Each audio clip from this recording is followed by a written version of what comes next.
même si donc j'avais dit qu'on a dû expliciter cette somme-là, pour la réinjecter donc dans la deuxième somme pour la calculer.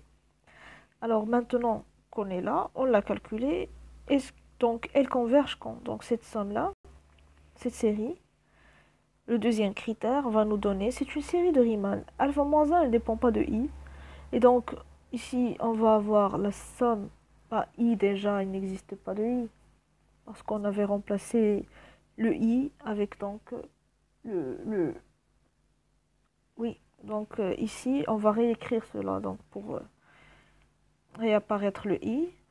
Donc le i appartient à un n de 1 alpha moins 1 i plus j à la puissance alpha moins 1. Donc de même, c'est une série de Riemann, elle converge si et seulement si alpha moins 1 supérieur à 1. Donc converge si et seulement si alpha moins 1 supérieur à 1. Au final, le premier critère nous donne qu'elle converge si et seulement si alpha supérieur à 1. Avec la deuxième condition, on trouve que ça converge si et seulement si alpha moins 1 supérieur strictement à 1. Donc si et seulement si alpha supérieur à 2. Voilà la condition. Et jusqu'à maintenant, on n'a pas calculé la somme. On a juste trouvé que la famille est sommable. Maintenant, est-ce qu'on peut calculer la somme? Donc, non, on va voir qu'on ne peut pas calculer la somme directement en utilisant la première méthode. Mais avec la deuxième méthode, quand on va sommer avec les diagonales, on va trouver, donc on pourrait expliciter le résultat. Mais jusqu'à maintenant, on a montré la sommabilité de cette famille. À l'aide, donc, on avait fixé le i et on a sommé suivant j, suivant les colonnes. Donc, on avait ici deux critères à satisfaire. C'est une double suite, c'est une suite double. Donc, on a ces deux critères-là. La première nous a donné que alpha doit être supérieur à 1.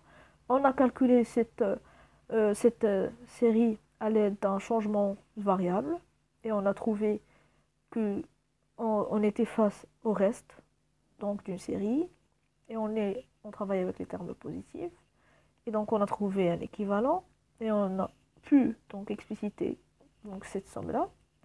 On l'a injecté dans la deuxième somme et on a trouvé une autre condition, c'était aussi une série de Riemann et ça nous donnait que alpha doit être supérieur à 2, donc il est le résultat final. Cette famille elle est sommable si alpha est supérieur strictement à 2, sinon elle ne l'est pas. Maintenant on va voir la deuxième méthode. La deuxième méthode qui consistait donc à sommer suivant la diagonale. Donc ici on va avoir la donc deuxième méthode. Pour la deuxième méthode, donc on va poser, donc on montre que 1 plus i j à la puissance alpha est sommable, donc de la même manière, on peut procéder de la même manière. Normalement on doit ici prendre ij qui appartient à, dans ce cas on a seulement une seule condition à satisfaire, c'est la convergence donc de la double série, mais ici donc on va noter donc c'est une sommation, donc on va utiliser le théorème sommation par paquet et ici le paquet sommé suivant la diagonale, c'est choisir tout simplement ce paquet là, donc on va par exemple l'appeler dn pour diagonale, c'est le couple ij, donc c'est une partition donc de n, on va donc choisir les couples ij qui appartiennent à n étoile au carré, tels que i plus j est égal à n. Et on l'avait vu dans le graphe, donc on choisissait donc ces points-là. Donc de l'intersection, comme ça. Et donc on peut réécrire cela. Donc, si on prend juste ce couple-là, k, n moins k, la somme est égale à n, qui appartient à n étoile au carré. Et le k, il est compris entre 1 et non pas n moins 1. Parce que donc ici, si on remplace avec n moins 1, je vais avoir donc le couple 1. Donc je l'ai écrit k entre n-1. Voilà. Maintenant, ça, c'est une, comment on l'appelle, c'est une partition de n. On peut donc écrire n étoile sous la forme de l'union disjointe. On va ici mettre un plus de dn. Voilà. Donc, comme dn est fini, donc ici, on a jusqu'à n-1. Donc, 1 sur i plus j à la puissance alpha avec ij appartenant à dn, il est sommable. Ça y est, donc c'est facile.